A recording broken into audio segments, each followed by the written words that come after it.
还是晚了一步，他被别人带走了。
在之前的侦查中，我们一直忽略了一个问题，那就是蒋培瑶的确没有绑架过邢娜，但是他之后去了哪里？蒋培瑶有一个习惯，他会把每天拍的女孩用日期来排列和分序，而在27日晚上，蒋培瑶就拍了一张类似于柱子的照片，这非常不符合他的心理状态。我在城湾宾馆附近也拍摄了一张类似的照片。也就是说，在7月27日，蒋培瑶的确跟着被绑的邢娜来到城湾宾馆附近。假设说他真的拍摄到了凶手的真容的话，那么蒋培瑶的这次死亡就不是一次简单的谋杀，而是被灭口。另外，在刑局的办公室里面，他也发现了一个处理得非常完美的信封，不管是包装纸还是信封的边缘，都没有任何的手指指纹。朋友，我在网上分别查询了7月27日左右所有关于城湾宾馆的搜索记录。在7月26、27两天的时间里面，在城湾宾馆举行过2次大型的招聘会。在邢娜的日记里，她也表示考虑通过招聘而出国的事情。那么，恐吓信、招聘、邢娜被绑架、老邢被陷害之后，蒋培瑶被杀，这之间到底有什么联系呢？大壮，其实，在咱们生活中啊，越是珍贵的东西，它越要远离。所以，邢娜应该是怕自己的父亲产生愧疚啊、伤心啊等一系列的负面情绪，所以决定以这个招聘的形式出国。恰巧呢，这个集团又想对咱们刑局产生一系列的复仇计划，所以通过这种方式得到了邢娜的基本信息，然后在7月27号的那一天，把邢娜绑架到城湾宾馆。然后呢，又将刑局成功的诱骗到城湾宾馆，之后导致刑局开枪杀人，然后栽赃刑局，畏罪自杀。但是这个局出现了一个他们意想不到的问题，台伟的突然出现，在最后关头听到了刑局口中所说邢娜被绑架的事情，那么这个局就会不成立。于是他们把知道消息的台伟也要干掉，所以之后的炸车事件也就出现了。你的意思是说，杀害蒋佩瑶的凶手和绑架邢娜的贩卖人口团伙是一帮人？杀人动机是对上了，但是杀人方式对不上。如果是这个组织，他们完全没有必要使用这么有仪式感的杀人方式。另外，蒋思瑶身上的标记为什么通过迷宫这个元素，暂时都还不清楚代表的是什么。不管怎么说，我们前一段时间对邢娜绑架案的侦破方向是对的。朋友啊，你把邢娜的招聘公司和城湾宾馆的招聘会对比一下，看有没有重合的情况。另外，既然是有组织犯罪，那么就把绿藤市及周边地区近些年的失踪人口情况排查一下，特别是女性，兴许能找到新的线索。哦，另外，从今天开始，台委同志恢复正常工作。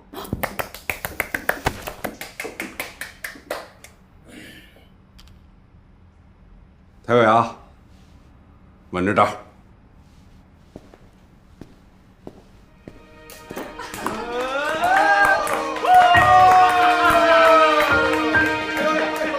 王者归来，王者归来啊！来呀！哎，你想这笑话，你别人别人就太尴尬了，喝两杯呗。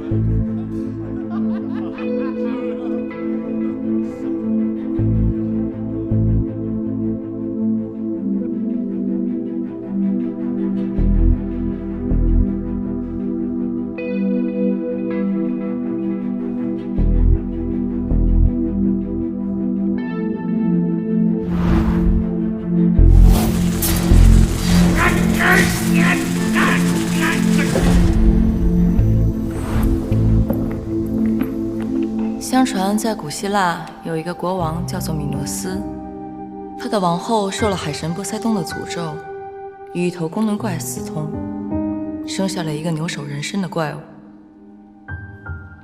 这个牛首人身的怪物不食人间烟火，只爱吃人，刀斧不入。国王米诺斯拿他毫无办法，但又怕丢人，所以就命人建了一座复杂至极的迷宫，把他关在了迷宫的最深处，也就是蒋佩瑶的位置。对不起，我失言了，没有把辛娜带回来。从前有一个河神问一个农夫：“我这里有3把斧头，金斧头、银斧头和铁斧头，你要哪一个？”结果呢，农夫就把铁斧头拿走了。为什么？那你画呢？通过农夫这个提示，他用斧头应该是来砍树或者劈柴，所以铁元素是最锋利的元素，他应该会选铁斧头。一样锋利。那通过河神这个提示，说明农夫曾经把斧头掉进过河里。通过农夫这个身份，最有可能的就是掉的铁斧头。他很诚实，所以会选择铁斧头。没有掉过水里。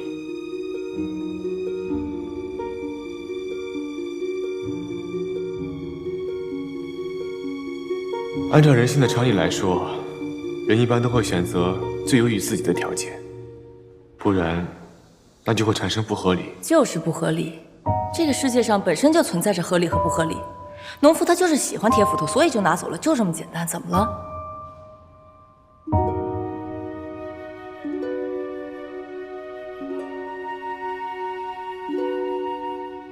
其实，每个人的内心都存在着一座迷宫。你永远也无法看清那座迷宫的最深处藏着的到底是恶魔还是天使。但是他就是这么做了，就是把人杀了，扔进了迷宫里，选择了一种非常不符合逻辑，却符合动机的方式。但是，你只能凭这些就不去抓他，而选择在这儿盯着这幅画，猜测当时凶手在想什么吗？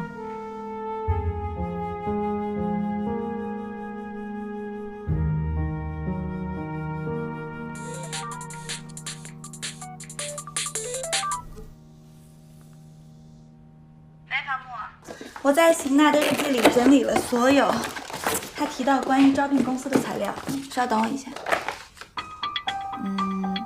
邢娜失踪的当晚，在城湾宾馆的招聘会上，发现了3家邢娜曾经应聘的公司，其中有2家在已招收的名单里，有几名女孩来自偏远的山区。这2家公司大有问题。好，我知道了。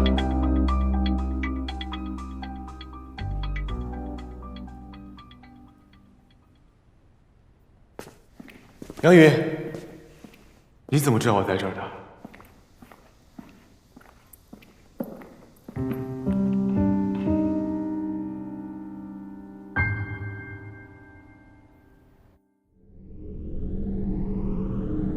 没事儿，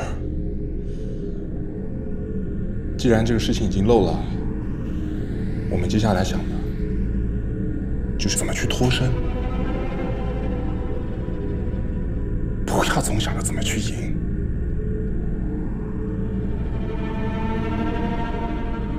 你有没有听说过那么一句话？幸存者才是胜利者。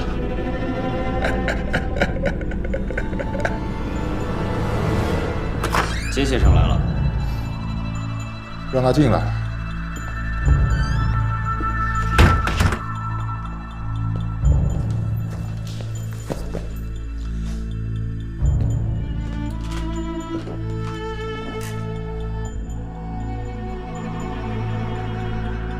来了。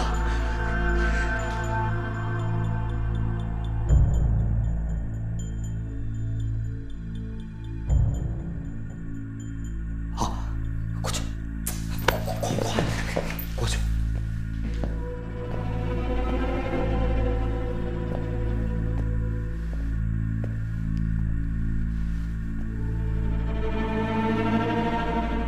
你害怕呀？你多大了15岁，15岁。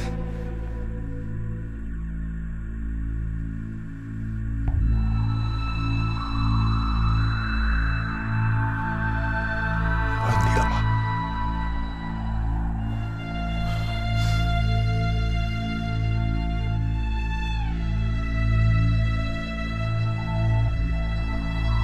你从哪儿来的呀？云南之行。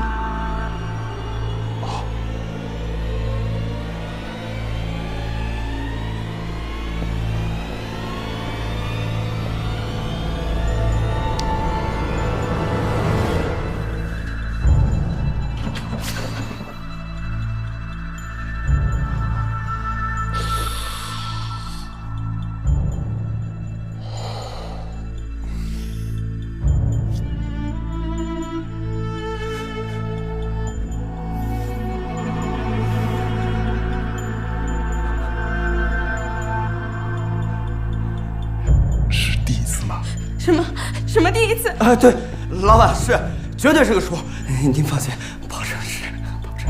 行，把他带上车吧。什么意思？我不走。王妹妹，不是应聘打资源吗？我不走。是，本来就是应聘打资源的工作啊，你简历上就是。我要回家。听我说，钱都给你付了，你他妈的是不是？别给脸不要脸！我他妈花钱把你买过来干嘛呢？你让我回去吧，明天就是我生日，我保证，我回去以后马上把钱还给你，我保证。放开！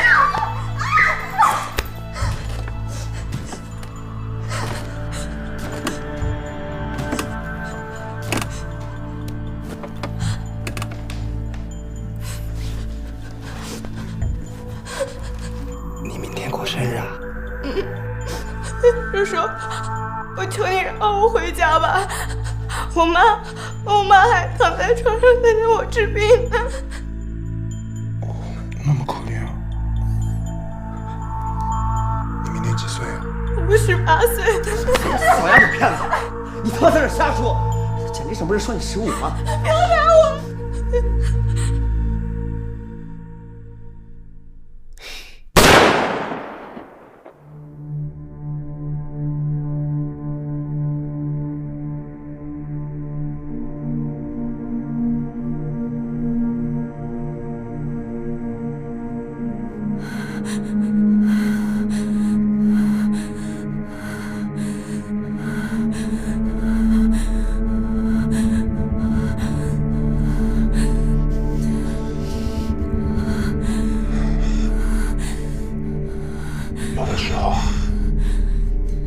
就是很艰难，但是再难，你也应该要坚持下去。你要熟悉这种感觉，掌握这种技巧。你妈妈不是还在医院真的治病吗？对不对？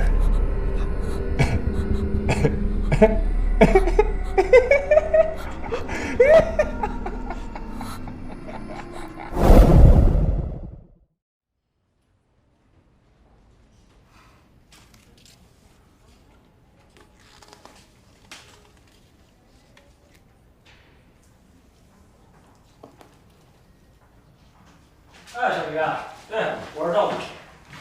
上个月的财务报表做的特别的不专业，你跟人力那边说，如果下次再这样的话，就让财务那边走人，好不好？好，就这样。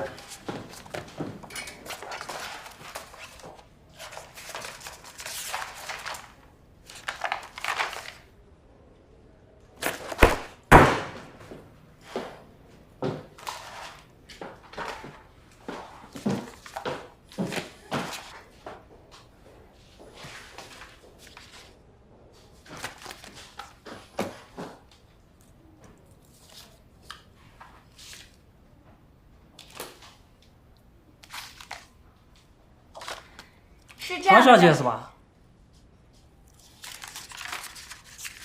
我虽然你的年龄是这样，唐小姐，在工作当中你要注意，我先说，你再说，好吗？好。唐优，你的年龄20。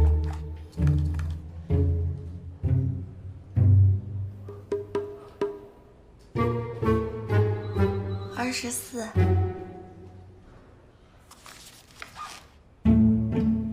我看这上面写着你是来自于云南的灵芝县，对吧？那个地方很偏吗？特别偏。是这样啊，唐小姐，我们公司现在招的这个打字员呢，是需要会电脑的，这个你会吗？会。不会。赵先生，我当然不会了啊！你别说这个电脑了，那连键盘是啥我都不知道。你别说那个 C 语言了啊 ，Java 啊 ，Linux 系统。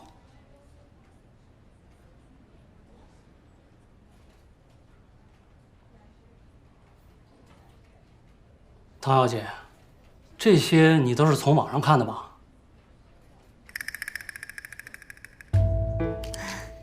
被您看出来了呀。唐小姐，是这样啊，作为一个农村出来的女孩子呢，这方面不懂不要紧，但是千万不能装，不会就要学，让人觉得你这个人特别的踏实可爱，但是不懂装懂的话，就会让人觉得恶心了。赵总，好，唐小姐，那今天先这样啊，回头让人力资源部门的人给你打电话，好吧？喂，好的，我马上就到啊，千万不要着急啊。好的，好的。德行，还不懂装懂呢，破防网墙吧？分分钟让你看到。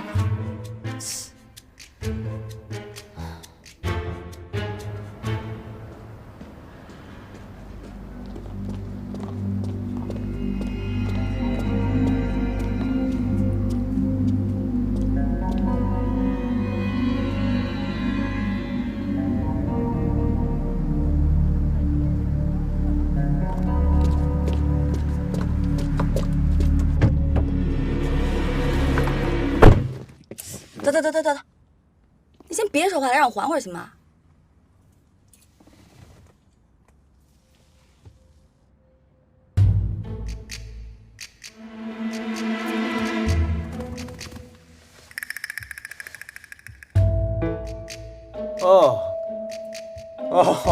其实方博士想说啊，你今天这衣服穿的特别漂亮，是吗？是吧？哦，哈哈，是，衣服穿的特别漂亮，但是你在上面的那个表演有点儿不是那么不太到位，也还行。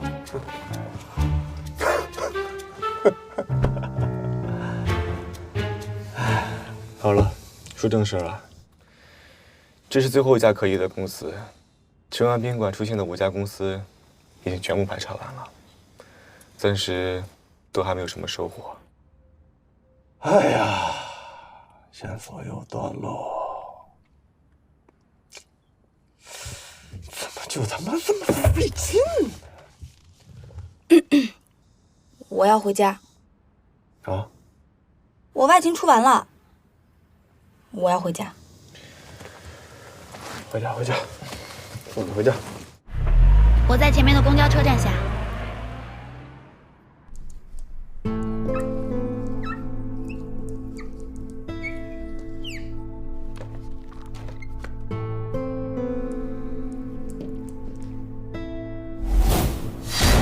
这个标志到底代表着什么？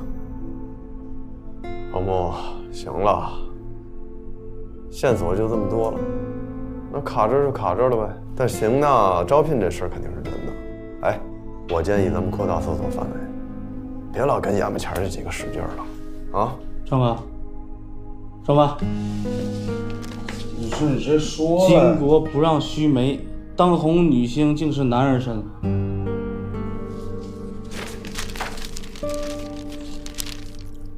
田菲菲啊，是男的？男的。哎呦，长这么女神是男的，漂亮吗？嗯，现在漂亮都是男的。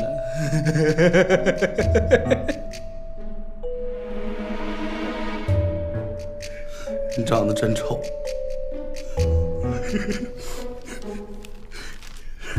伟哥，你快看看这个。行，我都听见了。我觉得你那屋那海报得换了啊。老弄着没用的，一天到晚。哎，但你说这记者也挺缺德的哈，那这事儿那玩意儿报什么玩意儿啊？还让不让人活了？隐晦曲折，当面打脸，人都没做明白。你就别在那充当正义使者了啊！现在的娱记，他不祸害这2个，他都当白活。你刚才说什么？那都白活。不是你，阿展，你刚才说什么？不让人活了？不是这句，上一句。当面打脸，隐晦曲折。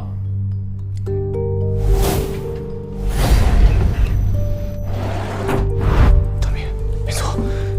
咋了？红木，他绝对不会当面打脸。红木，我跟你说，你就是跟他在一块儿的时间太短了，你知道吗？啊，方木这种情况下，你就不要打扰他。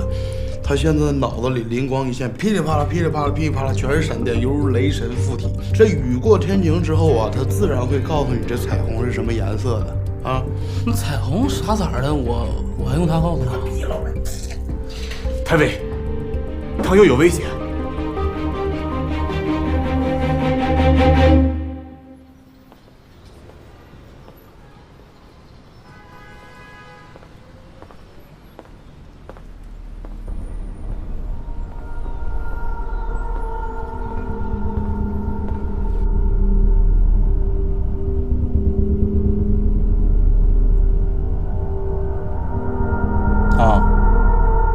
跟了一路了，可以下手了。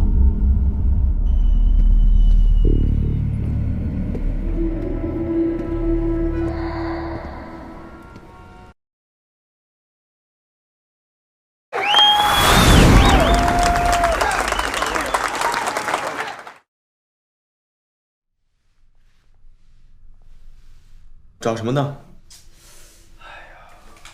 袜子失踪了。据联合国统计，全球至少有510条人口失踪流，失踪人口来自152个国家，中国每年就有800万失踪人口，而且数量也在逐渐增加。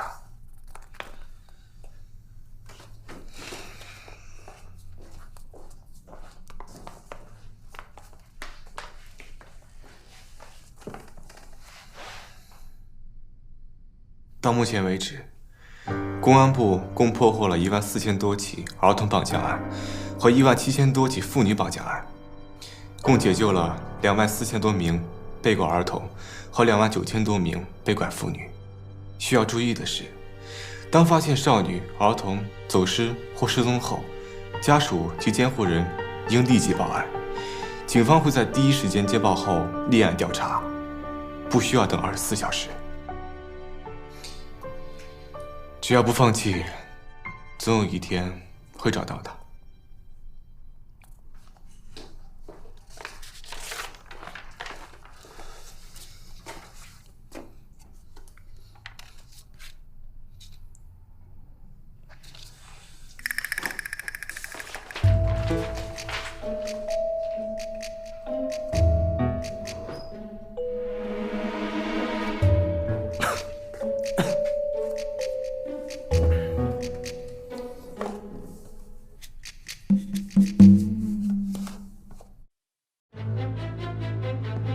太尉，唐悠有危险！说什么？唐悠有危险？这就是这个组织一贯的绑架方式，不会当面去绑架这个女孩，这样，这个女孩之后发生任何事情，与公司没有任何关系。这就是为什么邢娜会在当天夜里被绑架。不可能吧？这光天化日之下的，唐悠又不住那小胡同，当着2000多围观群众就去生绑啊！这就是他们最高明的地方，绑架的惯性思维。你是警察，你都会这么想，但那些不明真相的群众看客，又会怎么想？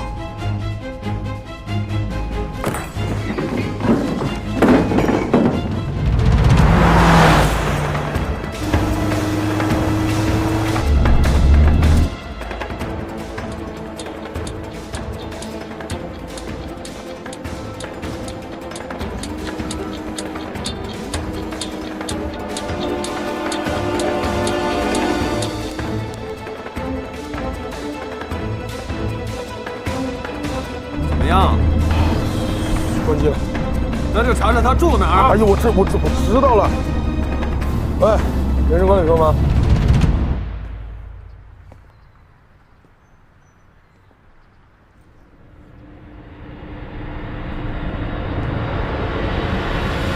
臭不要脸的，唐悠，臭不要脸的，跟我回家。我认识你吗？你认识我吗？大家都评评理了。她是我老婆，我他妈拼死拼活的在外面挣钱，她养了个小白脸。走！你有病吧？我根本不认识你。嫂子，跟我回家好吧？嫂子，我们吵架没事，不要这样好吧？嫂子，有什么事我们都劝着说。嫂子，哎，嫂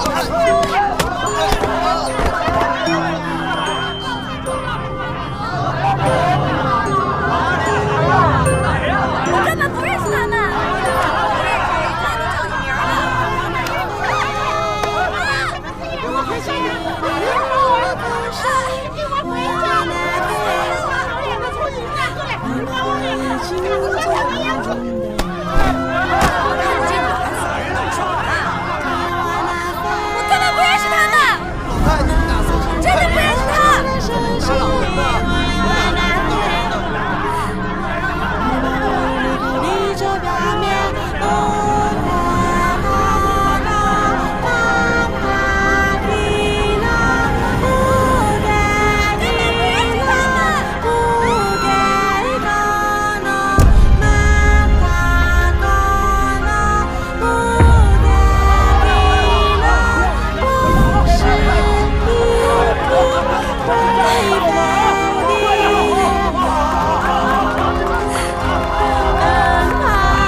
醒，唐优，唐优，哎，唐优，唐优，唐优，唐优，唐优，唐优，唐优，别跑，唐优，唐优，我是台伟，唐优，我是台伟，别跑，我是台伟，啊，没事了，没事了。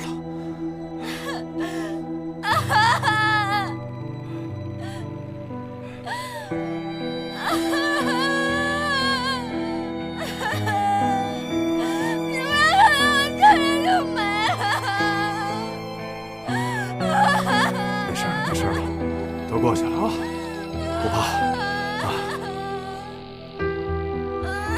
吓死我！都过去了啊，哭出来，哭出来就好了啊，没事了啊。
别害怕啊，没事。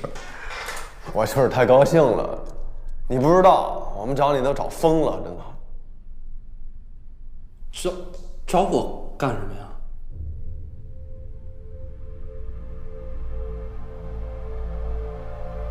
？7月27号晚上，你在哪里啊？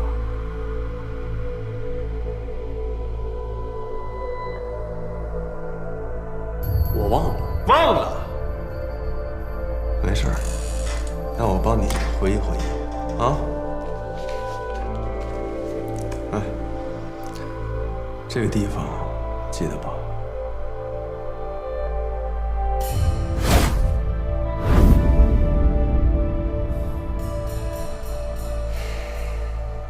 他说好了。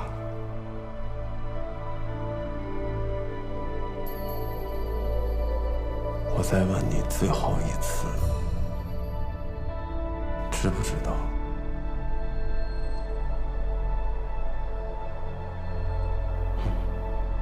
好。7月27号晚上，你在长湾宾馆带着2具尸体来到了不同的房间，恰巧在这个时候，被一个恰巧被这个人给拍了照片，于是你费尽千辛万苦找到他，用电击拷问，最后得到了你想要的照片之后，于是你趁着夜色的掩护，把他的尸体扔到了地下迷宫里，对不对？不对。哪儿不对啊？我根本就不认识他。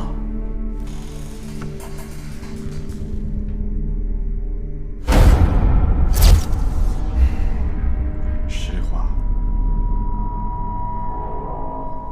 好。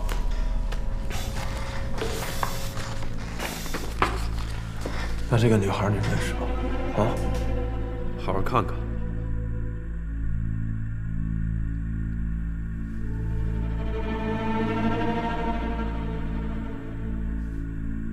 不认识。是不认识，还是认识？还是你绑的女孩太多了，你记不清楚了啊？我不知道你在说什么。你被我们抓个正着，你还敢说不知道？不是，警察同志，我就第一次看这事儿，真的是第一次。对不起，警察同志，怪我一时贪财，真的。那天我在网吧玩一网络游戏，然后突然就有人上线加我为好友，然后就给我充了1万块钱的点儿卡，是1万块钱人民币。然后他说还有好事给我。什么事儿啊？开口就给1万？他说让我去偷一个公共浴室门口的摄像头。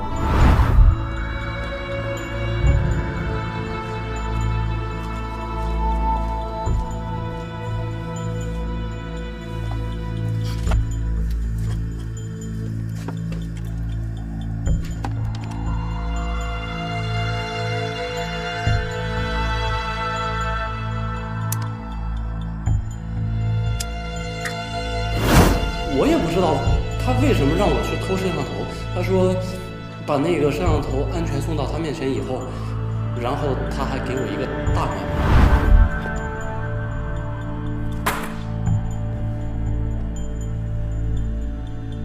我们公司需要你这样的人，最近有个空位，你过来吧。这么神秘，做特工啊？搞招聘点人头。哼。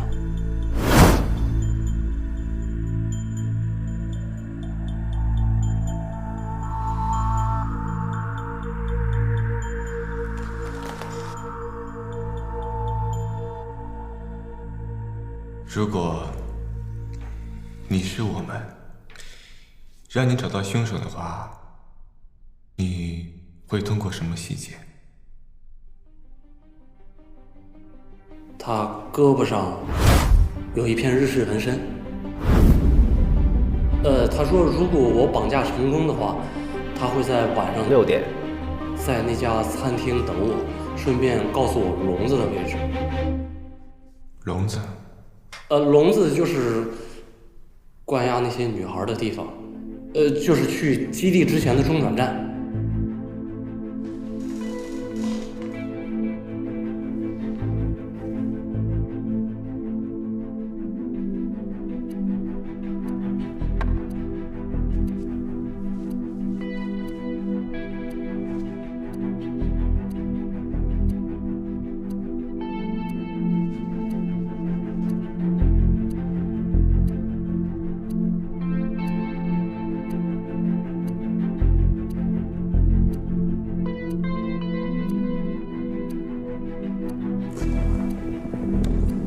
还有多长时间？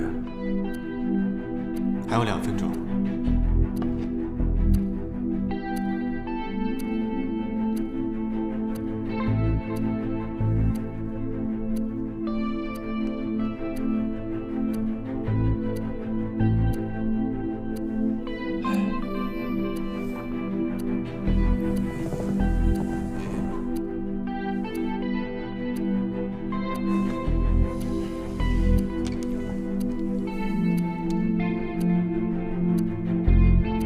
他应该是不会来了。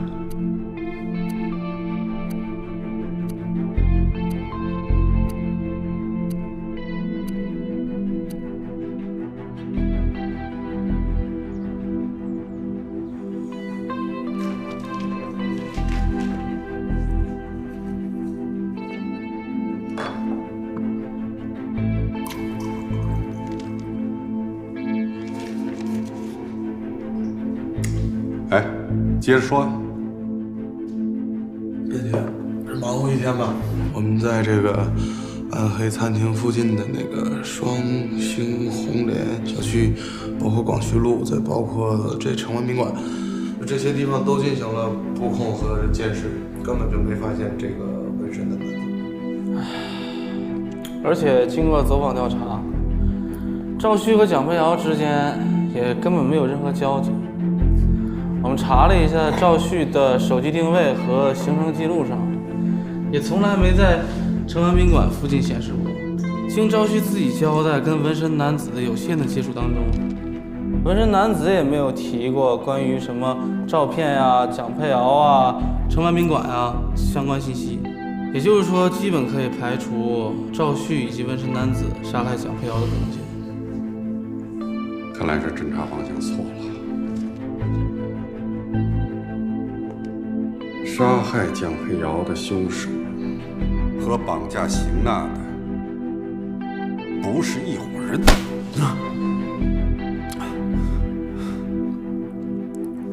唐优呢？啊，编剧，今天执行任务的时候，唐优受了点惊吓，请2天假休息休息。唐优受惊吓了，那方木呢？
张大师，方木啊，你在哪儿啊？怎么了？你还问我怎么了？不是说好了吗？今天是亚凡来天使堂的日子，你在哪儿啊？哦，好，我现在就回去。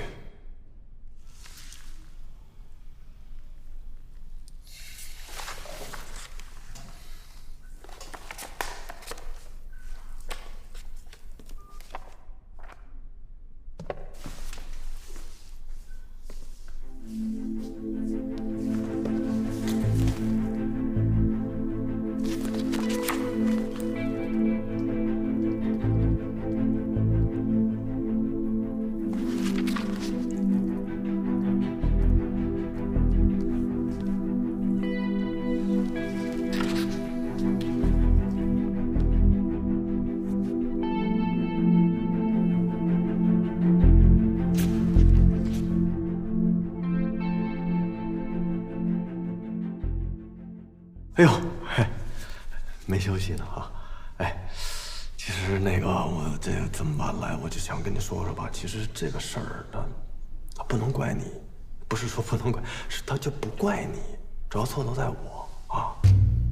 你用不着自责和害怕，对不对？这跟你有什么关系呢？啊？Two lives. One life, you're Thomas A. Anderson. 啊，咱这样，你明天就来。对啊，来，明天就来上班，好不好啊？然后那个什么，你踏踏实实的，都没事啊，就睡一觉，明天一切 OK， 明天来，好不好？差不多，来。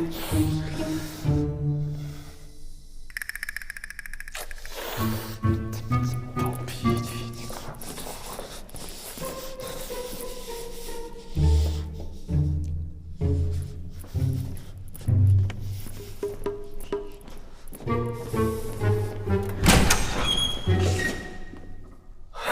哈哈。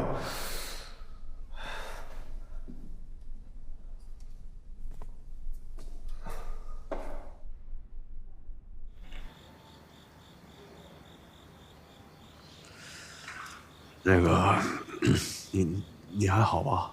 啊？肯定不好，我知道。我跟编剧那边打招呼了啊，你好好在家休养几天，不着急啊。你不用这样做，我已经决定了，我决定辞职了。啊？不是你辞职，这跟你有什么关系？这不怨你啊，这事儿，啊，你用不着自责。队长，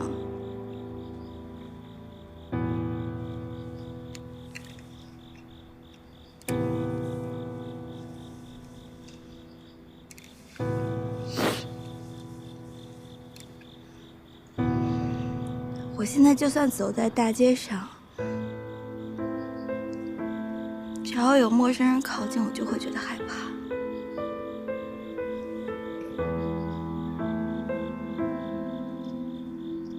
我知道，身为一个警察，我不应该怂，我不应该害怕那些坏人。但我真的控制不了。知道。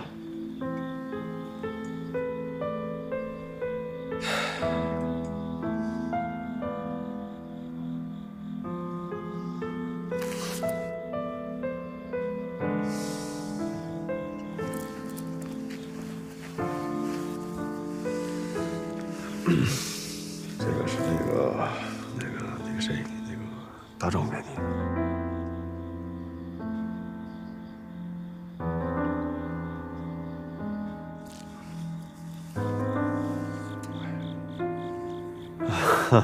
提到大壮，我突然想起来，其实你比他强多了。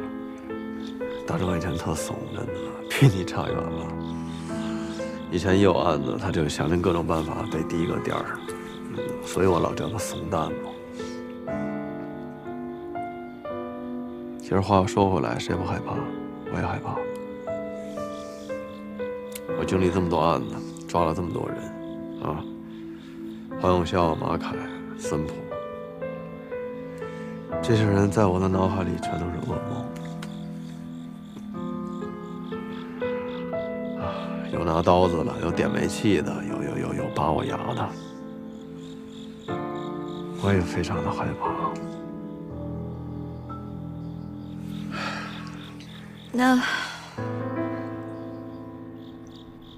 那些伤都是抓他们得来的吗？基本上吧。那我告诉你个小秘密，你不要跟别人讲啊。有一次，我遇到一个特别变态的一个杀手，他拿一电锯，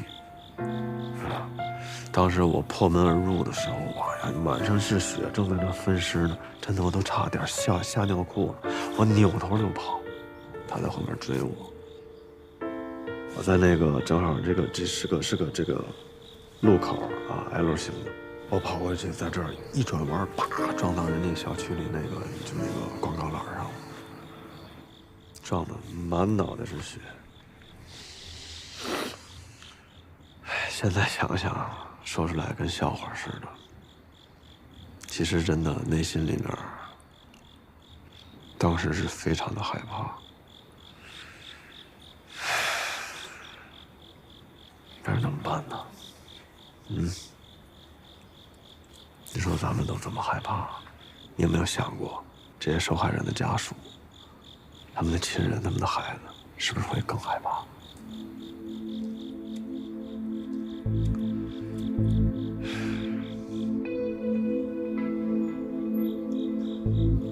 那怎么办呢？总得有人去抓坏人啊！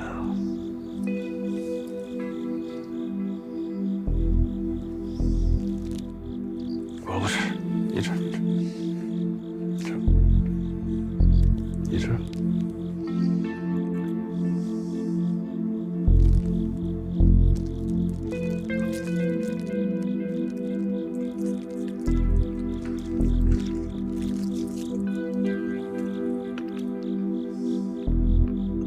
甜吗？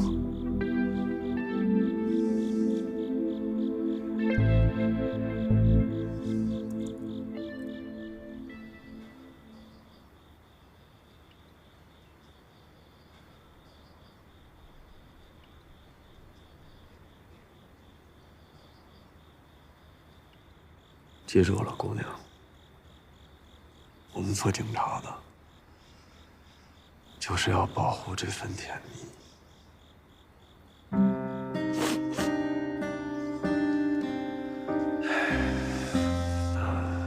那行吧，那你早点休息吧，我先回去了，啊，别想太多了，开心一点，走了。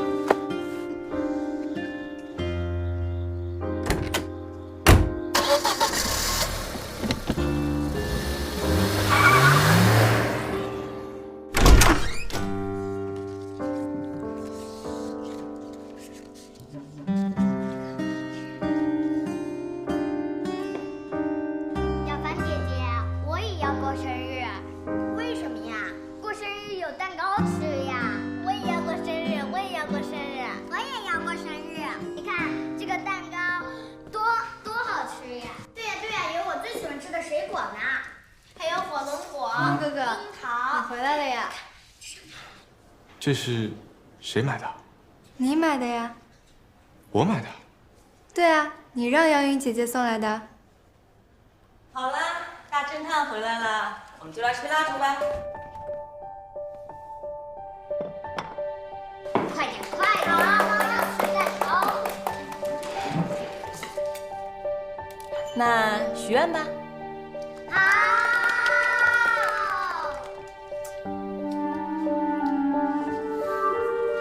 吹蜡烛吧。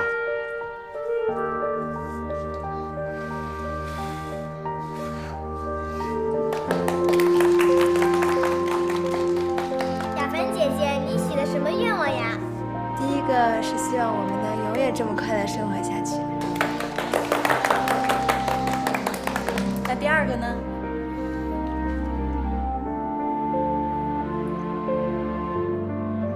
我不告诉你。快说呀！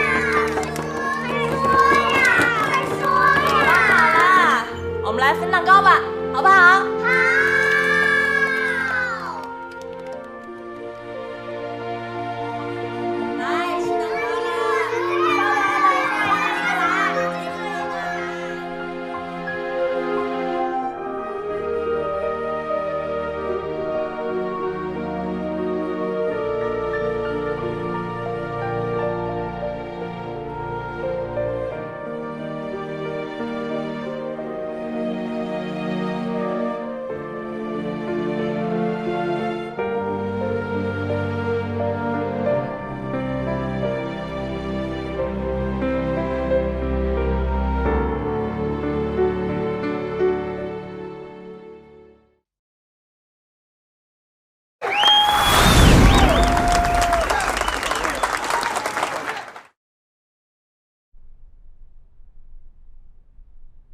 这个符号到底是什么意思？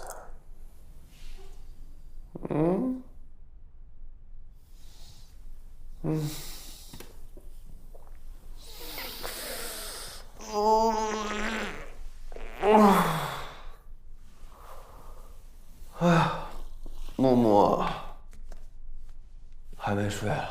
这是你画的啊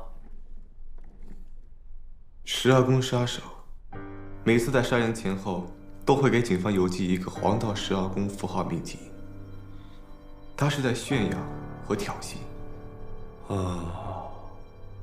约克郡屠夫，每次杀完人之后，都给死者手里掖5个真英镑，因为他痛恨妓女。暗夜漫步者拉米雷斯，在完成谋杀之后，他会在被害人的房间里播放他最喜爱的 AC/DC 乐队唱片，因为他仇恨白人。每一个标记都有它的意义。这个是死亡囚禁，反人类组织，禁室培育，邪教，纹身爱好者。啊？什么？我的天哪！我只能帮你到这儿了。哎呦，我去嘘啊。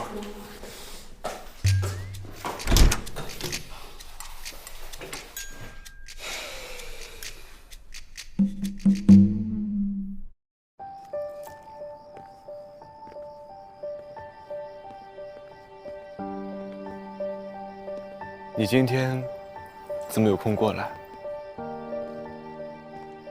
自从你答应把邢娜带回来，又没有办到之后，咱俩每次见面，不是你没话找话，就是气氛有点尴尬。小子今天受委屈了？啊？有吗？还有吗？你那脸上明显写了一个我案子破不了，我心里很着急的字，你看不见吗？什么字儿？衰。我就长这样吧。大方向错了是吗？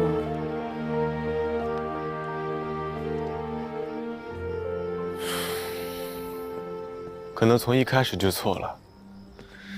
杀害蒋佩瑶和绑架邢娜的不是一伙人。蒋飘的现场有一种诡异的仪式感，而他身上有一个奇怪的标记，这一切像极了14世纪欧洲邪教的献祭仪式。可是还有一个问题，这种行为又像是在宣泄某种情绪，好像在向警方挑衅。这也是我想不明白的地方。目前看来，这一起案子里有2种杀人动机。你今天晚上干什么去了？那你换了？我在图书馆查阅资料啊。OK， 那我问你啊，你今天晚上明明在图书馆里焦头烂额的查资料，但为什么一定要赶回来给雅凡过生日呢？是出于一种言出必行的承诺呢，还是一种简简单单的愧疚？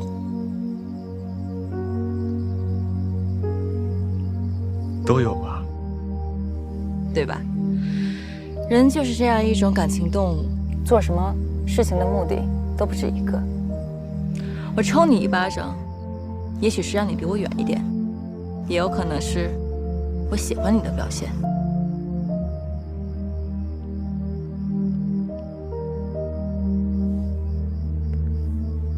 如果实在找不到迷宫出口的话，不妨去迷宫的入口看看。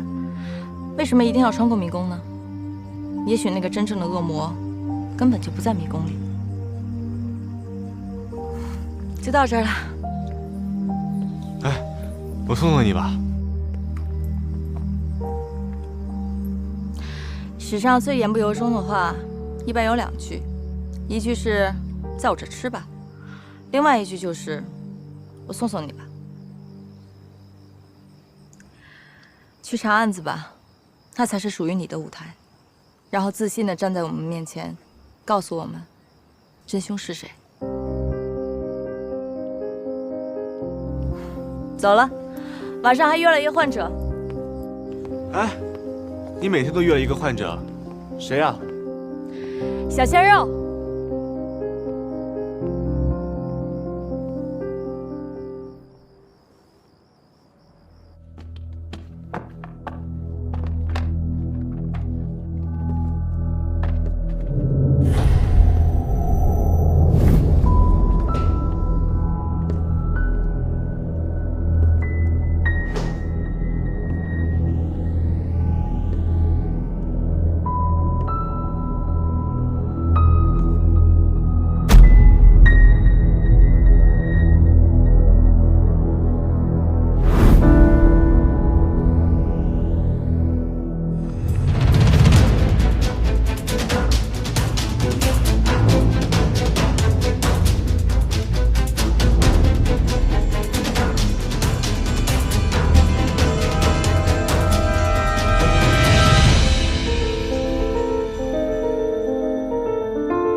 都很正常，没有腻头。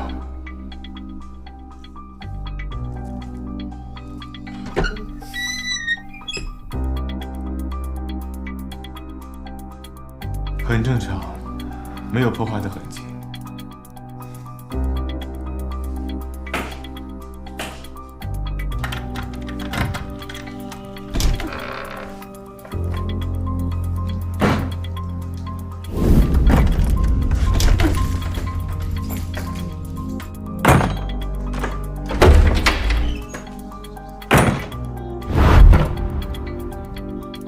这样一开一关是4声。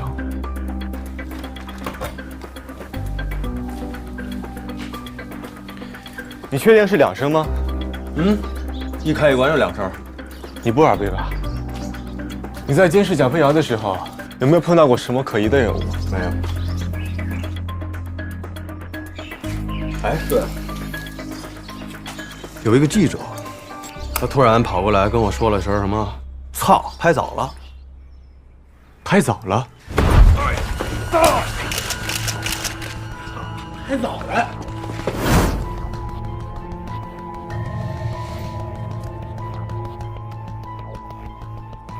朋友，干嘛？帮我查个东西。查什么呀？那个发布报道陷害台北的人是谁？视频网站的用户名不用实名注册，我需要查一下 IP 地址，你等我。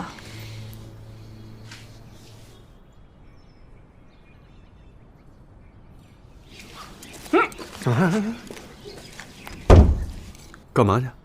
送饭呀。你怎么一天到晚就找吃呢？整个刑警队还有比你再胖的吗？啊？大壮啊。除了大壮呢？那没了。我告诉你啊，有2种情况别找他，一个是他脑子里噼里啪啦闪电的时候，还有一种就是他脑子里有炮需要火力点的时候，明白吗？什么火？邪火什么火？那媳妇在吃饭啊。吃饭呢。王默，吃饭吗？啊？吃不吃饭？对呀。你只是从外表看到他是个盒饭，但是没有看到他落地的结果。其实，他原本就是空的。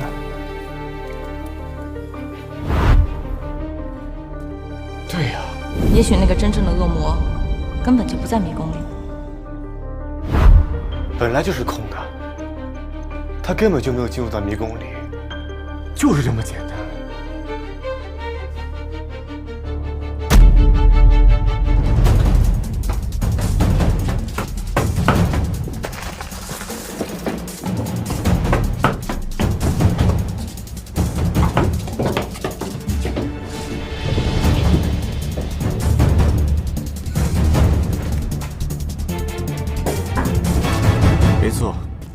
的确是这样。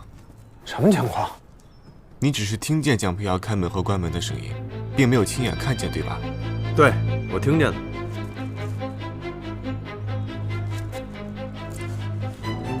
恶魔根本就没有进入迷宫，密室原本就是空的。首先，他用自己的钥匙打开房门，然后迅速关闭，用听觉制造出了一种假象，让你觉得他已经走进了自己的房间。实际上他根本就没有进去，他迅速来到这个平台，目睹着你走进去之后，他再跳下去。也就是说，凶手从来都没有进入过这个房间，这个房间原本就是空的。那到底费那么大劲什么目的啊？他一定是知道了你在跟踪他，而且那天他有一件不得不做的事情。所以他要甩开你，然后独自去完成。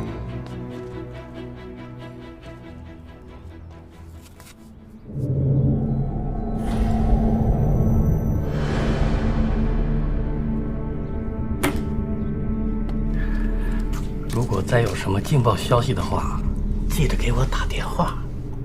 我就是在南极，也能赶回来，好吧？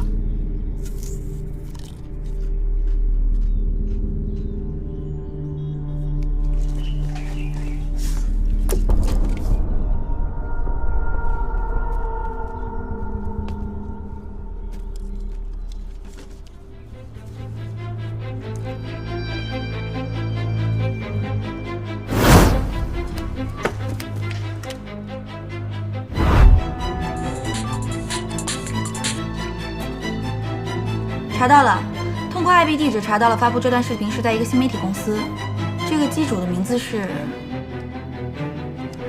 申宝强。正是在下。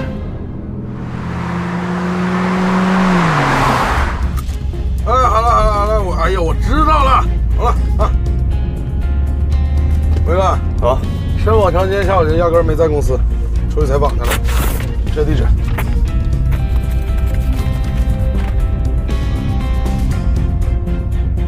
能确定是他吗？名片后面写着具体的时间和地点。蒋培尧从公安局出来以后，申宝强一定跟他联系过，甚至见了面。还早呢！这站住！干嘛呢？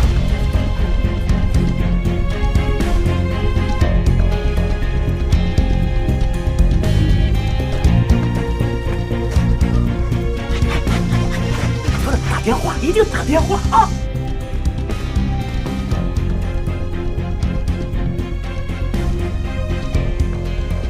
哎，地下动物园，解释培育是吧？太刺激了！我就知道你身上绝对有劲爆的消息。怎么样，卖给我吧？你出多少钱？10万起。想好了的话，名片后面有时间和地址啊。他们见了面之后，一定达成了某项交易。有可能就是蒋培尧手里那张在城湾宾馆拍下的照片，所以蒋培尧才会在那天晚上摆脱你的跟踪和申宝强见面。但是蒋培尧没想到的是，反而就是这项交易让自己送了性命，成了地下迷宫里的一道冤魂。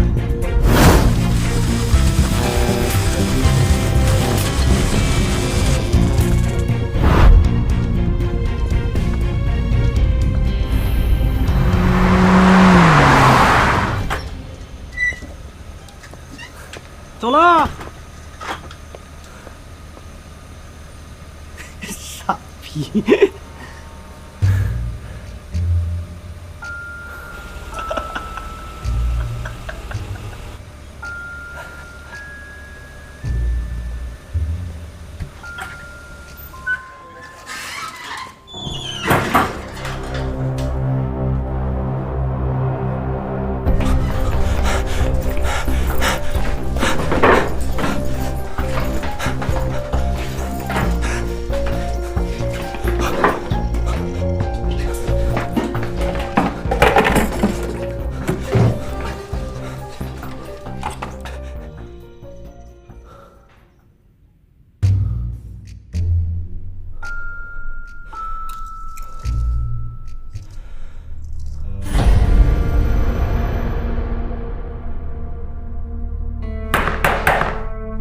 醒醒，刚喝完咖啡吗？又困了？啊？7月31号当天，也就是你偷拍我那一天，你晚上8点约了蒋培尧在蓝海那个咖啡厅，对吧？你们俩见面都聊了什么？说话呀！不说话。好。从7月27号开始，你就开始往外发布邢娜失踪、蒋培尧之死，还有当红女星田菲菲啊，女星，你把她说成是男儿身，对吧？你发布这些夺人眼球的这些新闻，而且还都附上了第一手的这个图片资料，我就想不明白了。你说你一个什么记来着？娱记啊，娱记，对。你总能第一个到达现场。哎，我问问你，你的嗅觉怎么做到的这么灵敏啊？蒋培尧那天晚上到底给了你什么？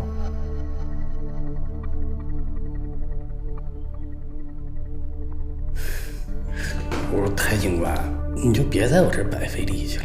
我作为一名专业的记者呀，我太明白这个道理了。这只要我话一说多，这肯定就出事儿。所以啊，就不管你们怎么问，我只能回答你们3个问题。这第一个，我确实没杀人。第二个呢，我什么也不知道。反正这第3个就过了24个小时，你们就得放我走。你自己选吧。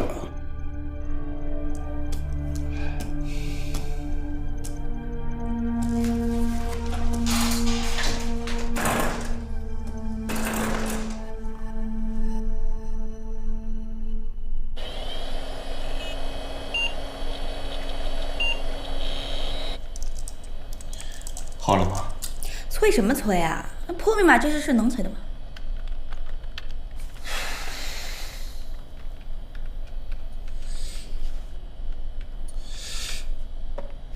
好了。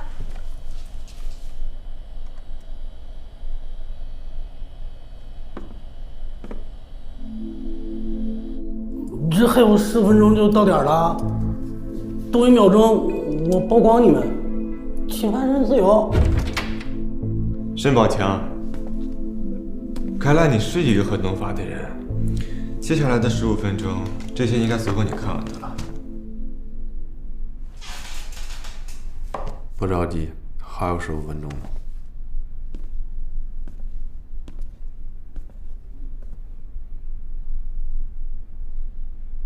这怎么了？我作为一名专业而且很敬业的记者，这第一时间到达现场，这是件特别合情合理合法的事儿啊！着急了，心虚了，开口说话了。那你们也不能就因为这几张照片就怀疑我吗？蒋飘的死亡时间是凌晨2点，而你发布独家照片是早上7点。第一批游客进入的时间是早上8点，也就是说，在警方还没有发现尸体前，你就进入了现场。对啊，中间隔了5个小时啊，很正常啊。第一个到达现场怎么了？方警官，你知不知道啊？在国内外，这多少大案的杀人现场，这都是我们记者第一个发现的。要不是因为我们这些嗅觉敏锐、爱岗敬业的人，那些死者可能就永远躺在一个不为人知的角落里了。方警官，我这么跟你解释吧，你就明白了。我爱我这个职业呢，就像你爱这个破案一样，是吧？这要是让我知道哪里有重大的新闻要发生，就算我是在南极，我也能第一个到达现场。该放我走了吧？那个，问你个事儿，你从你家里到现场需要多长时间？1个小时吧。对上了。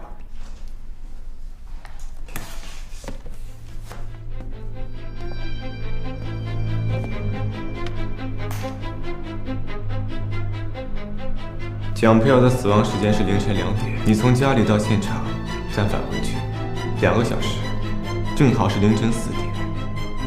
而这张照片上传到电脑的时间正好相符。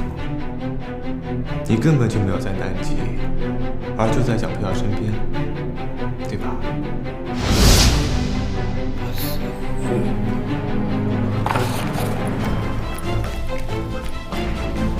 哇！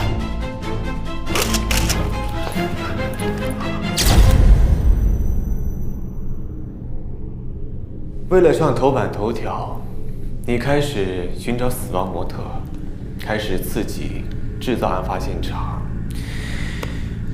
你成了一个夜行者，对吗？你这越说越玄乎了。我小时候看我妈杀只鸡，我都躲得很远，对生命更是无比的敬畏。我怎么可能杀人呢？我像杀人犯吗？那你可以解释一下，你是有什么神通，可以赶在所有人之前知道案件会发生，地点在哪，甚至还有时间把你的镜头擦干净。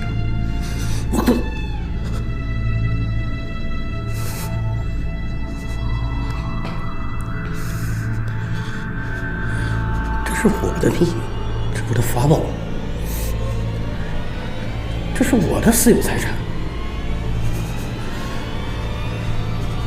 我要是失去了它，我就得变成一个碌碌无为的记者。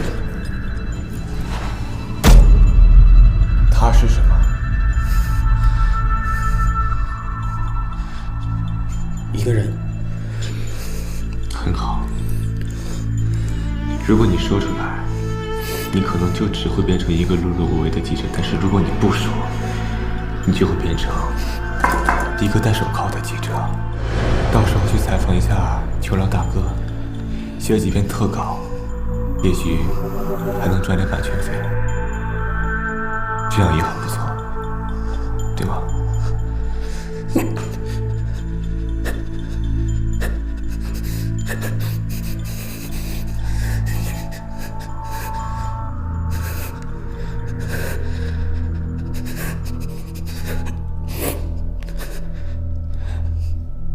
我没见过这人，但他的确是一个神通广大的新闻报道人。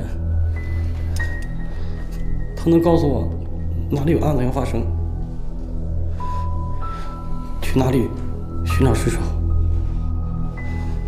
你们怎么联系？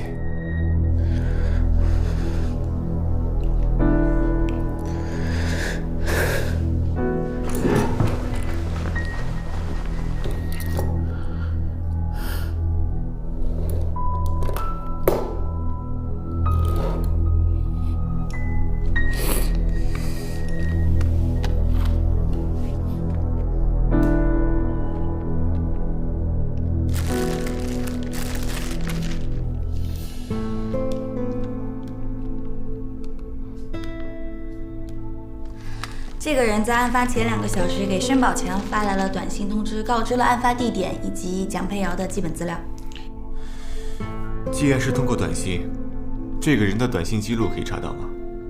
申宝强这个手机没有安装特殊的接收设备，这个人是通过普通的网络电信发来的。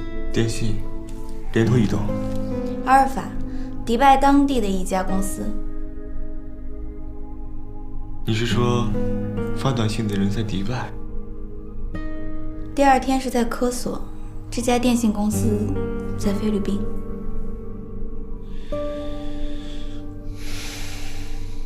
也就是说，发短信的这个人无法定位位置，是吗？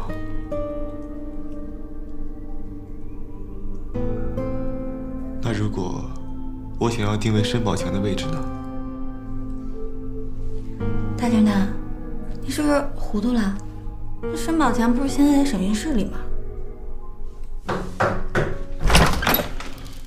哎呀，都在哪？默默，你之前让我调查的那个申宝强和蒋佩瑶约的那咖啡厅，我调查过了。因为申宝强那是常客，所以那天只有申宝强一个人自己喝到了9点。这些服务员跟他都认识。那天听服务员说申宝强心情特别不好，摔了个咖啡杯，还跟他们服务员吵起来了，所以他们印象特别深。这申宝强也没有时间啊。放人。嗯？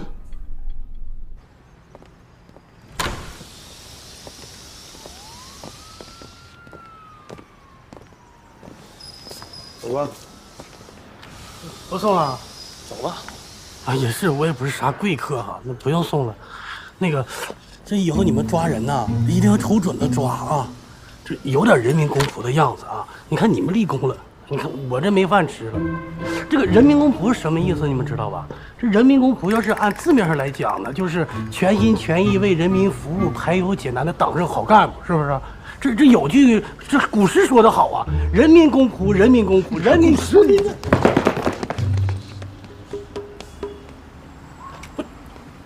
这像人民公仆吗？人民好干部不这样的啊！走吧，啊，没事过来啊。你慢点走，院里坑多，别摔着磕着你的嘴啊！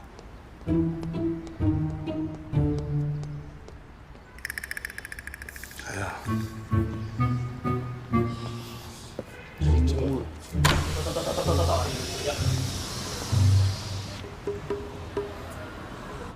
他出来了。好。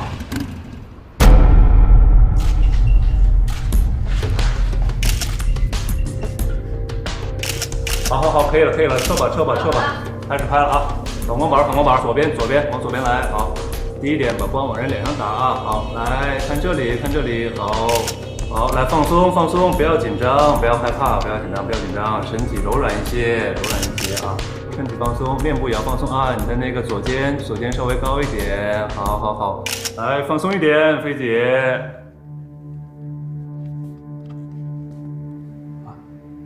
飞哥，哦，你看这弄的都不知道我们该叫你飞姐还是该叫你飞哥了。继续，来反光板，左边。喂，查到了是吧？申宝强，好，给我弄死他。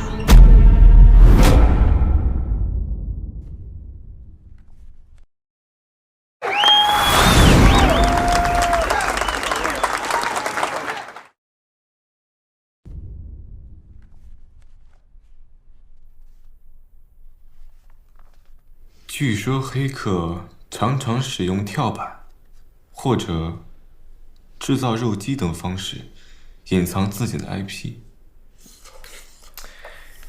这书你也得看啊！哎呀，如果我们拥有很大的权力，比如国际刑警组织，或者是国际 CERT 组织，通过协调全球各运营商通过官方的渠道一级一级的追踪回去，只要时间足够，是可以追查到最后一集的真实介入的。黑客大师 Kevin 知道吗？就是这么被下村免逮着的。如果我们拥有很强大的黑客技术，一级一级反破解回去，侵入跳板机器，并且监听连接，也是可以追踪到最后一集的真实介入的。只不过拥有这个技术的人，现在大多做了正义的反面。哎呀，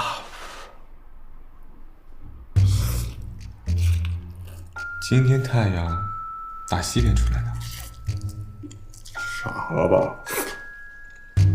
告诉你，我可不能让唐游这小妮子给逼下去。下功夫了，表现不错，加个单。我要吃肠。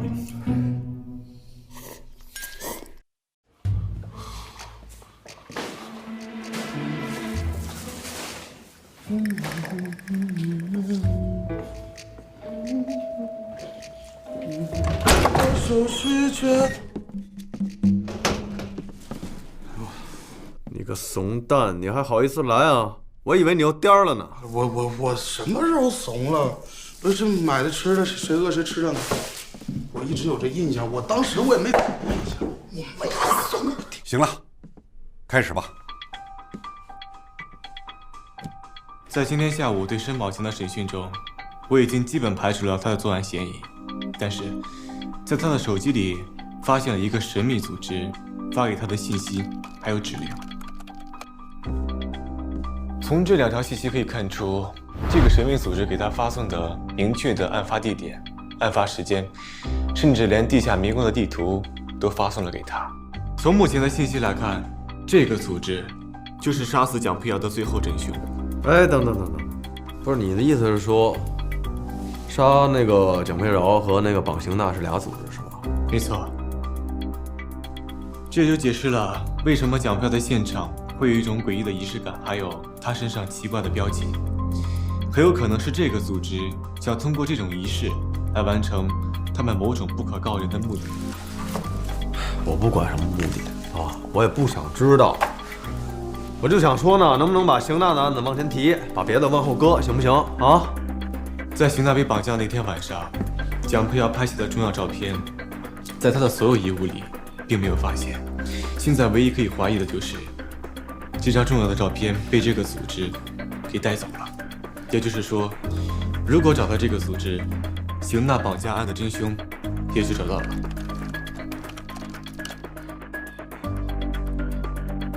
但是，除了这2条信息，申宝强还删掉了1条信息。很显然，蒋佩瑶被杀案已经成功报道，并且造成了轰动。别拍！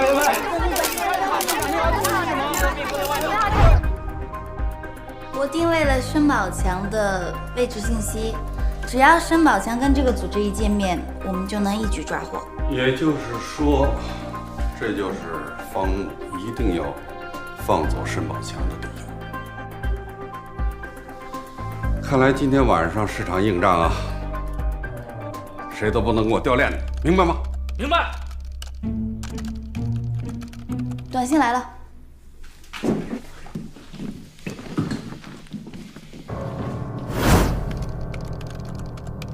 他开始动了。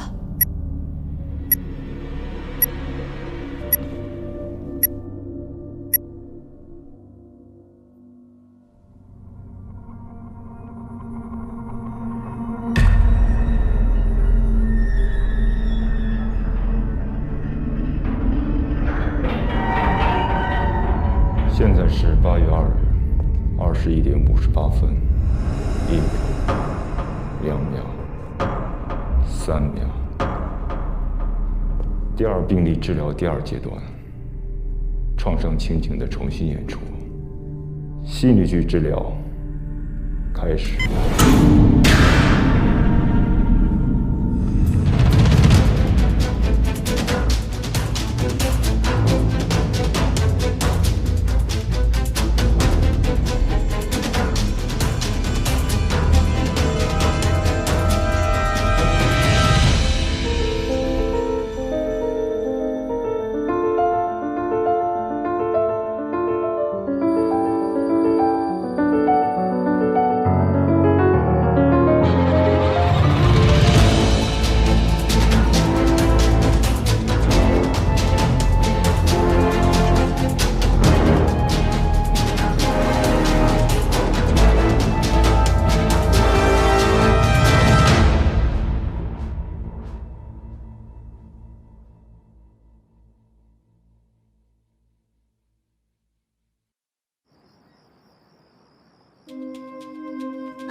挨点，什么情况？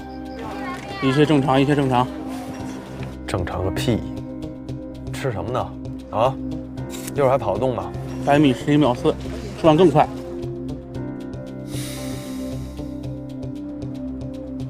壮哥，你那边情况怎么样？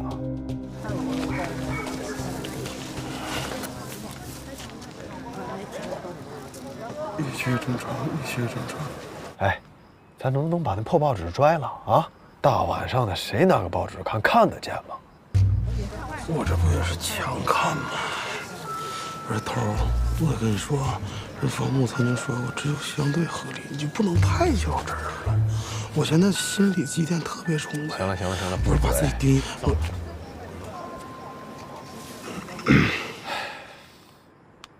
来了。A 点，申宝强在你附近，往东50米左右下的车，跟上去，别惊动他。收到。各单位注意，目标在向东门移动，大家切记不要稻草井水，等待组织出现，准备实施抓捕。收到。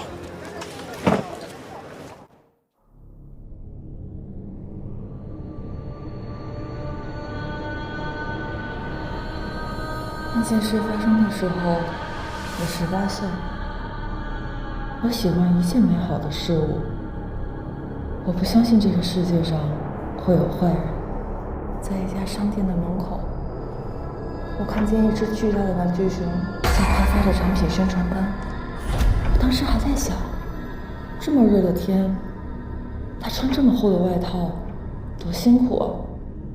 那只熊注意到了我们的存在，它张开双臂想要抱我们，我们以为它开玩笑，可是它突然就转向我，紧紧地抱住了我。我当时很害怕，我拼命地挣扎，可是越挣扎，它抱得越紧。当我终于挣脱出来的时候，我身上的扣子全都崩开了。我回到家以后，大病了一场。后来我发现，我不能再接触任何毛绒物品了，我甚至连毛衣也不能穿了。每当我看见毛绒物品的时候，就好像看见那只熊在冲着我，也在笑。你刚才说，每次遇到这种情况，你都会有一种非常强烈的感觉，是什么感觉？就好像所有人都在看着我，其实我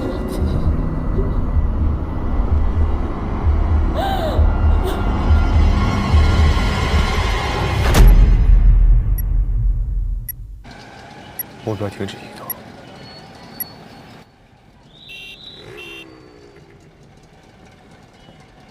不对，下去看看。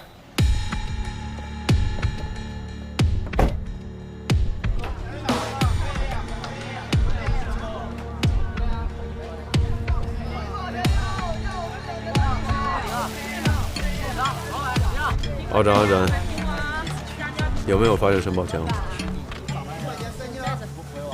各单位注意，有没有发现申报强？我这里没有，我这儿也没有，我这儿也没有。队长，我这儿也没什么动静。对，这定位靠不靠谱？10米之内应该是准的。奇了怪了啊！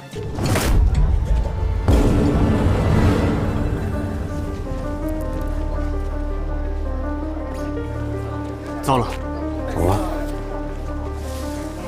给谁打？申报强。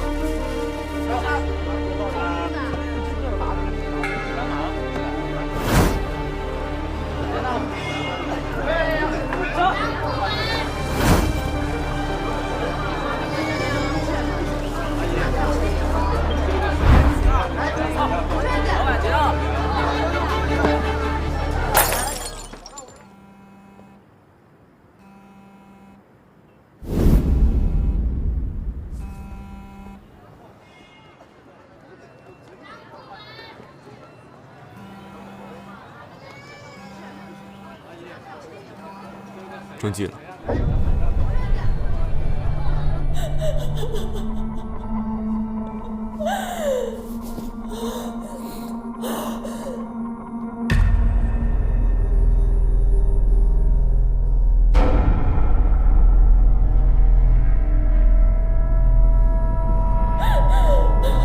现在是23:06分5秒、6秒、7秒。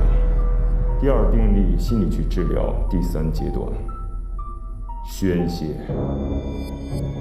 治疗开始。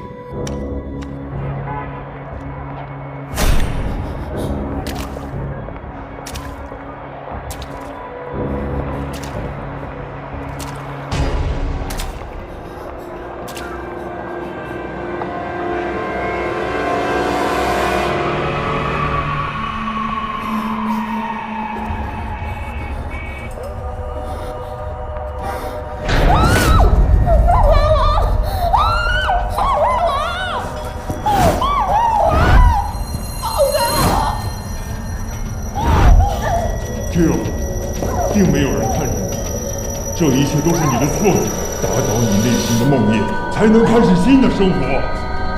他们就是要你恐惧，他们就是要把你活生生的当做一个实验的标本。他们这种肮脏的行为，你会让他们得逞吗？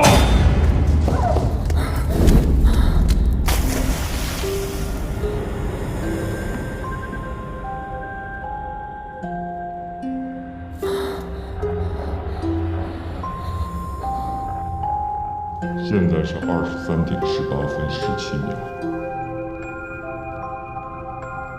，18秒，19秒。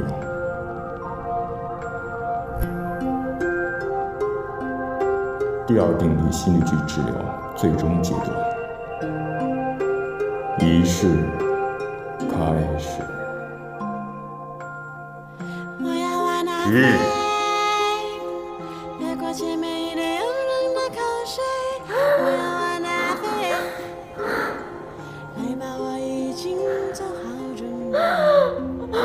来吧 ，Q， 彻底消灭他，彻底消灭你的梦魇。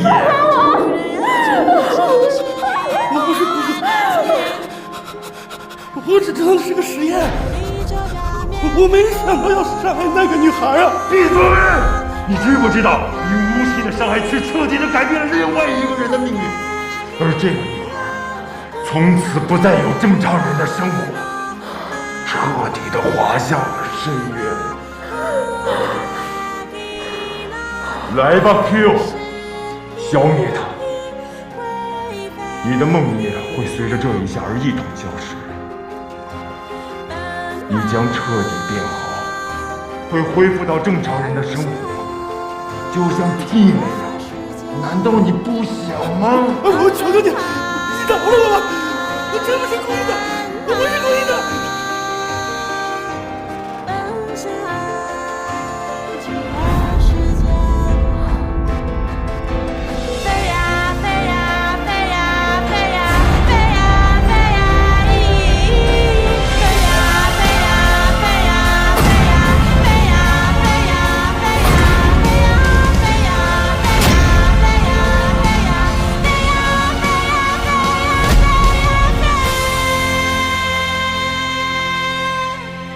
现在是0点0分0秒1秒2秒。第2病例心理学治疗最终阶段成功，一个新的生命来了。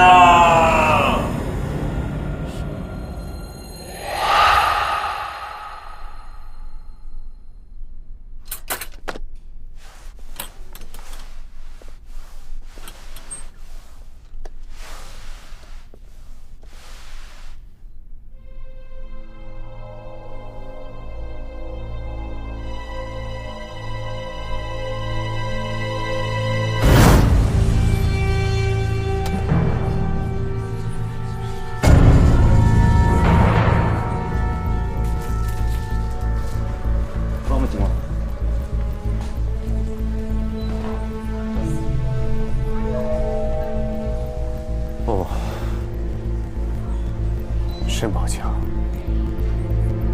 你看，发现他的时候，他的尸体就被放在这个展柜上。发现他的好像是做保洁的阿姨。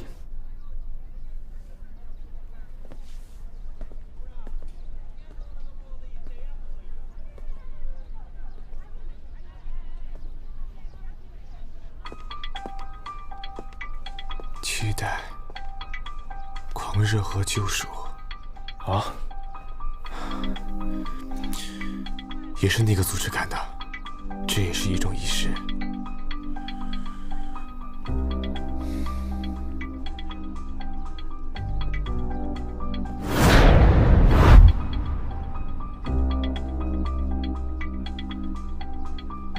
好，接下来谈谈申宝强的情况。阿展，好。死者申宝强，男，32岁，生前是一名娱乐公司的娱记，死亡时间大概在昨天晚上12点左右，死因为颅脑损伤。经法医鉴定，死者的头部有多处的头皮裂伤，躯干处有多处的软组织损伤，但都非致命伤。其致命伤是右侧太阳穴周围的颅骨骨折造成的颅内血肿。凶手在一击致命之后，反复的击打同一位置，造其被害人死亡。凶器应该是铁锤一类的钝器，但在现场我们没有发现血腥刺剑的痕迹，所以说超市应该是第2现场。经检验，死者的脸部和手臂处都有被胶带粘贴过的痕迹，所以说死者在生前被劫持或者被拘禁过，并且死者申宝强身上跟死者蒋培瑶身上有一模一样的印记。唐瑶啊，看来你已经从上次那件事的阴影里走出来了，又有活力了。坐下来说吧。首先，在今天的凌晨3点到4点，商场的监控全部的瘫痪，在现场发现了一套保安制服，应该是入侵者的伪装。我询问过2个夜班的保安，他们表示在监控里看到过这个人，但当时都以为是对方，所以就没有查此事。此人的监控在事后被删除了。我们在申宝强的衣服里发现一个暗兜，在里面发现了一个申宝强平时佩戴的录音笔，并且这支录音笔一直在工作。可能他录下了什么连凶手都不知道的证据。不过，在绑架打斗的过程中，这个录音设备受到严重的撞击，电路板受到严重的损坏，我需要多一点的时间来恢复里面的数据。可以，有结果了，给我送一份过来。一是杀人，又是心理犯罪。王默，你那儿还有什么情况？本次案件与地下迷宫案有着非常相似的情况。第一，死者生前都被束缚和拘禁过；第二，都有看起来毫无必要，但是却有极大风险的抛尸行为；第三，现场充满着诡异的仪式感；第四，蒋佩瑶和申宝强身上都有相同的标记。从这4点来推断，杀死蒋佩瑶和申宝强的是同一组织。另外，把尸体放进玩具熊里面，是出于一种心理满足。他把展示尸体看得比杀死被害人还要重要，就像欧洲古老的献祭仪式一样。这个形式的意义远大于内容本身。凶手杀掉了申宝强，并且把他的尸体公布于大庭广众之下。他想通过这种方式来抹去申宝强曾经带给自己的梦魇和阴影。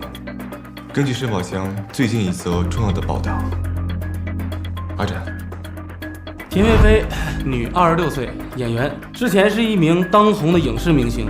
自从申宝强公开污蔑田菲菲以前是男儿身之后，他就经常受到媒体的抨击，对他的事业也有极大的影响。如果不考虑其他因素的话，这个田菲菲倒是有足够的杀人动机。您说这个田菲菲可能是雇凶杀人，甚至有可能，他就是这个组织的其中一员。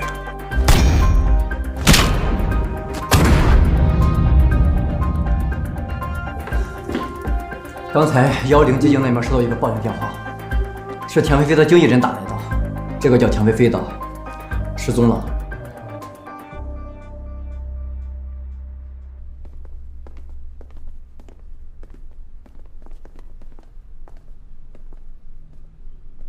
你们谁啊？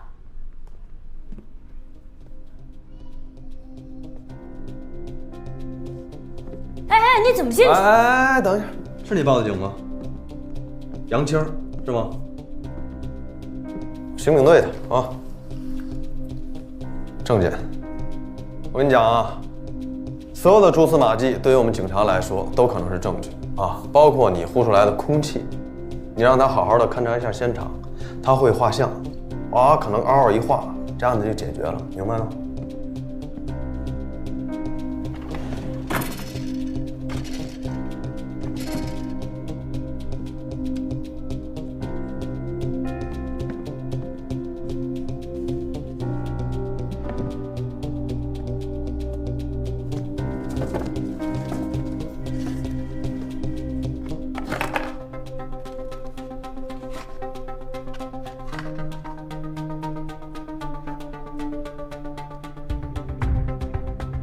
田菲菲是什么时候不见的？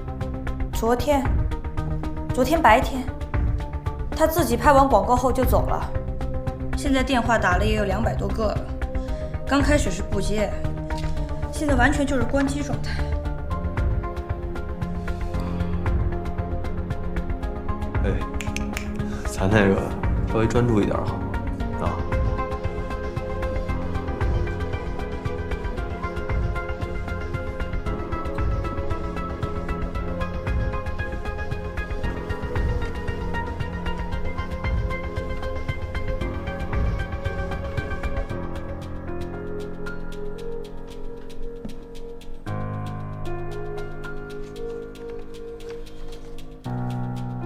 你紧张什么呢？这屋里又没有尸体，咱继续好不好？嗯。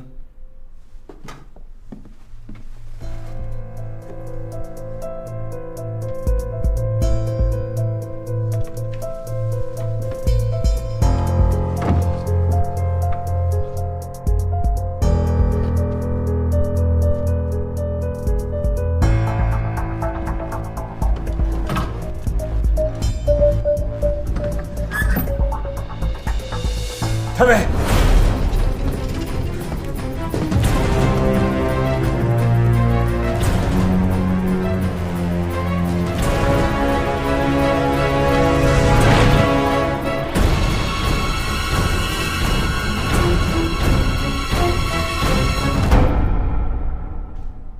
哎，老慧，把这带回去。好的，好的。啊，那行，太尉，没事，我先走。辛苦啊。嗯。真没想到啊，蛛丝马迹啊，还出了这么一身熊皮。这什么情况啊？这个啊？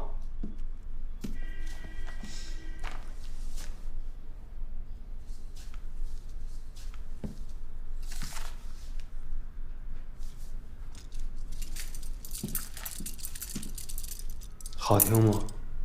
不想一直听下去吧？不想听就跟我们说点什么啊！你抓我吧，反正菲菲完了我也不想活，来呀，你抓我，你抓我呀！行了，别激动行不行？法治社会能讲道理好不好？着什么急了？喷我一脸！这个玩具熊应该是申宝强的替身，田菲菲本身应该是 PTSD 患者。自从申宝强向她泼了污水，污蔑他是个男人之后，他的心理压力与日俱增，再加上严重的心理问题，所以他会通过剪断、捅破这种随处可见的玩具熊布偶来得到心理上的宣泄。但是，他发现自己的问题越来越严重了，他想要剪断自己心理问题的根源，所以把申宝强装入玩具熊内，然后杀掉。杨青，你早知道他心里有问题，对不对？我知道，但是我不准让他去看心理医生。你既然早就清楚，为什么不让他去治疗？你知不知道这种心理问题要比任何的疾病、细菌、病毒都要恐怖？它能让一个人在不知不觉间变成魔鬼。但是我有什么办法？他是个明星，这些东西就是他应该承受的。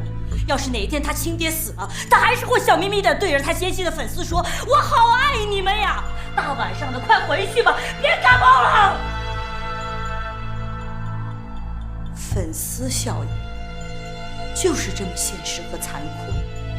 要是他哪一天被别人拍到了进了心理诊所，谁会知道会发生什么事儿？他是我亲手塑造出来的梦想，我绝对不会让任何人都毁了他。于是你就看着他毁了别人，是吧？立刻通缉田菲菲。是。走。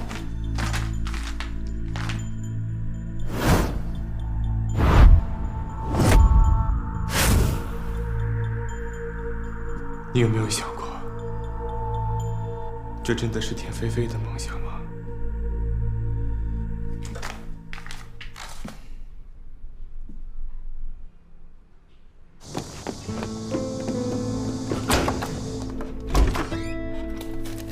来了。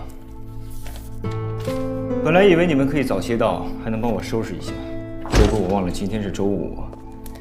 从五洲大酒店走长青北街到这儿，中途会遇上立新小学提前放学，600人横穿马路，大概需要12分钟。在这个时候，他们会大约等一个3分钟左右的红绿灯。这也就是为什么你们会晚了15分钟才到这个地方。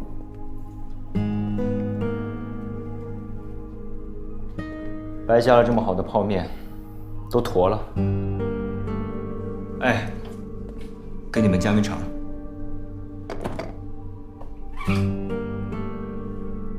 哎，你这儿怎么了啊？谁弄的？你这话说的太没意思了。按照你的性格和现在的情况，你应该问我田菲菲在哪儿。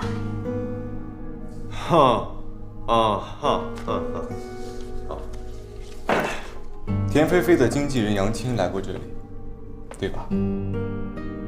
他应该是从田菲菲的东西里翻出了你的名片。杨青把这儿砸了，是因为他怀疑你把田菲菲藏了起来。这种情绪宣泄往往是走投无路的一种表现。走投无路，一般会找警察。正着推，就是你是为什么知道我们会来这里；反着推，就是我为什么知道杨青会来这儿。厉害啊！你比我少知道一个条件，在信息不对等的情况下，能分析出这些，你是在夸你自己吧？没有那么悬，只是一种简单的心理现象而已。就像你的车丢了，你必然会怀疑以前把钥匙借给过的人。看来杨婷不是光把书扔在地上，这还扔你脑袋上了啊！你为什么不报警？为什么要报警？报警的结果就是依据法律把他给抓起来，然后以故意伤害判他15天。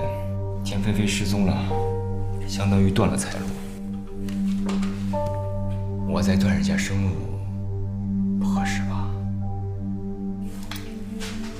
最无能的人才会选择依靠法律解决问题。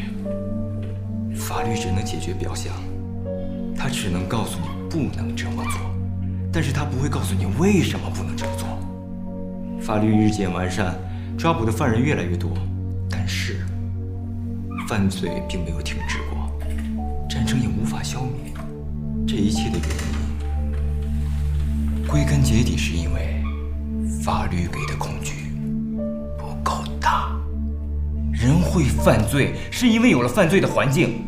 终止犯罪永远不能靠语言和赞美，靠的是鲜血，还有疼痛。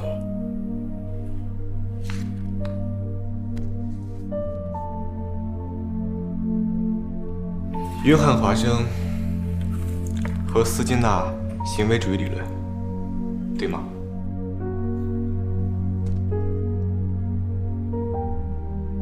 别说那没用的，我现在就想知道田菲菲到底在哪儿。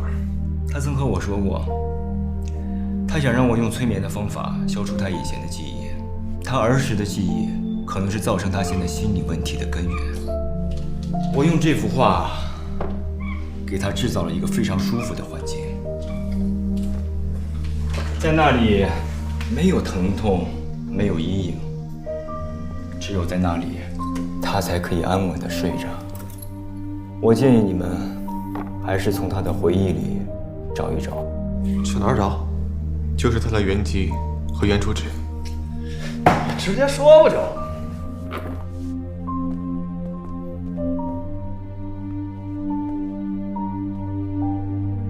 别看我了，去做想做的事情。陈医生，我能问你一下，你想做什么吗？治病、救人，然后拯救这个世界。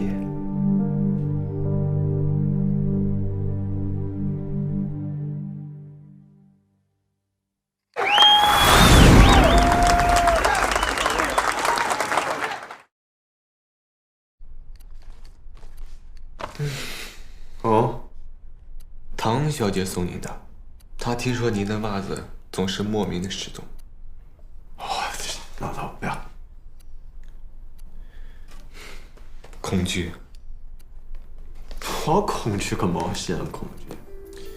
听说过左旋楼梯恐惧症吗？有些人总以为自己会被困在楼梯系统里，永远下不来。还有左侧恐惧症。我听说过方木恐惧症啊。这种恐惧症你也有？因为一段失败的感情，现在只要对你有点意思的女人，你都害怕。哦，这么一说，我还真有。我的恐惧来源于，我觉得我自己太有型了。